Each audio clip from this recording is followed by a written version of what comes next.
do you show love to your supervisor or manager that makes your job difficult? Mm, That particular manager or mm. supervisor makes everything difficult. You dread going in because you don't know what you're up against. How do you show love to them? And maybe some people's like, well, I don't show love. Well, we're saying, all right, we already know you get smart with it. You give Woo. them the side eye. You do all these different things. But if you want to get past that and you want to stay at this job and you want to make money and do what you got to do until you find the next position, how do you show love to that supervisor? Hey, I'm gonna jump in on this one. Go ahead. Uh, First off, I would if I already know they own me all the time, I'm gonna think about it. Okay, got to rationalize this. Okay, Mhm. maybe it's not them. Okay, they got to be up under a lot of pressure too. I'm gonna think about the pressure they're up under. Okay. All right. Um, and I'm gonna do the taskings that they task me with, Hmm. and then uh, after I know I'm doing everything that they're saying to do, and I'm doing it to the best of my ability, following the rules and guidelines that they set forth in the office. We call them SOP, standard operating procedures, whatever those guidelines are. Then I'm gonna say, hey, whoever it may be, uh, Mr. Jackson, hey, can we, when you have time, I like to just schedule a sit down when you have time this week. And okay, they might say, okay, yeah, we can do it Wednesday. And then have a talk. Hey, I just like to come forth and just say, hey, I feel like it's a lot of pressure. I don't know if you're under pressure or whatever, but every time you come at me, I feel this is my feelings, as we say, feelings, uh, that you're talking to me aggressively. Uh, is there something that I'm doing wrong that you don't like that's out of standards for this office? Could you let me know? So I might can change those. I might can do something better because I like working here. And are you under pressure? And I'll attack it like that and see if that brings forth the fruit from that meeting. And maybe y'all can come to, oh, I didn't know I was doing that to you. Yep, I'm under a heavy load, and just to have the conversation. First off, it's going to have to be that communication. So that's how I would attack it, and then go from there. If the treatment persists and it's worse, then we might have to take it above their head. Okay, so maybe they can be talked to and realize some things that they may be doing that's in error. So that's it for me. Okay, I get it. I get all of that. Um, you're trying to fix the situation. Have you ever Yeah, thought about not pointing the fingers of who's doing the bad deeds and making your job difficult, but have you ever thought about looking at yourself and maybe you are the problem? Have you well, ever done that? Because I know that we always tend to hmm, go point fingers and say, "Hey, look, this person is doing me wrong or giving me a hard time or whatever," right? But have we ever stepped back and looked at ourselves? And I get it that sometimes it's blatantly like they are definitely wrong or whatever, but hmm, um sometimes it may be you.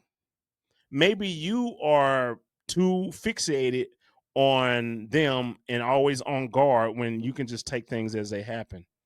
You know, like maybe it's not going to be bad today, but if you're fixated, today is going to be a bad day because such and such is on shift, hmm. then you may have a bad day because you're bringing that negativity on. Maybe that could be a thing for some people. In order to show love too, and I'm not saying you got to be all lovey-dovey and be up under them and be that quote unquote teacher's pet. No, we're not saying nothing like that. I'm saying like, okay, Right. y'all may disagree, or they may have you doing something that you don't agree with, or whatever. If it's unethical, I get it. Yes, you got to stand up and say something. But if it's something they need you to do, hey, go ahead, knock it out, and work on you. Because what'll happen is you will end up gaining skills by doing all these things. You know how some people say, that ain't my job. That ain't my job. Right. I ain't getting paid for that. But That's not in my. yeah, that's not my Yes. job description. But Yes. you know what's so crazy about that is on your resume, it can be your job description because you just did it. You just did it. So yes, you have acted as an assistant manager because you was doing all these different tasks and duties that they didn't want to do. So don't overlook the quote unquote blessings that may be happening right in front of you because you are mad at a supervisor for not going in the direction that you thought they should go in. And let's say that you do have a toxic one. There are plenty of toxic Okay. supervisors out there. Let's say you Yes. have one. Yes. Well, if you know that they're toxic, how about just do what you got to do and you work on moving to another department, another job. That's what you do. Yes. To sit and complain and do all of that in the break room and talk about other, that doesn't get you anywhere. But Yeah. what will get you somewhere is you start looking for other positions in different companies or maybe in the same company but a different department. So you can, move up, move around. And that's Well, what life is about anyway, moving around and not staying stagnant. Well, go ahead, bro. right. Well, what I heard a lot from what you said on that main thing is that it's self-reflection Mm-hmm. first and self-accountability. Yeah. So I would look into that definitely, and with that self-reflection, I would still, uh, as time goes on, I will still have that meeting with that supervisor. Ain't nothing wrong with that. And definitely, if the conflict that you feel as though you're having is there, and then you can have the communication, uh, and then see where it goes. But then I do like what you said. Look for other opportunities also, because I tell you what, once you start looking for those opportunities, they may ask you, "Hey, even your supervisor, hey, we know that you're outstanding. We want you to stay. What's going on? Why do you want to leave? What is making you make that decision? Especially if it's a lateral conversion. Mm. You're not getting paid anymore or anything like that. Yep. Unless I want the experience, or you can go into, this is why I'm making this decision. Things can change for you. Yeah. Things can. So just letting you know. And I like that. Different perspectives, congregation. Y'all let us know what y'all think about this in the comments or whatever. Just let us know, how do you show love? Do you show Yes. love? Or do you just sit back and talk, trash about your supervisor to other people?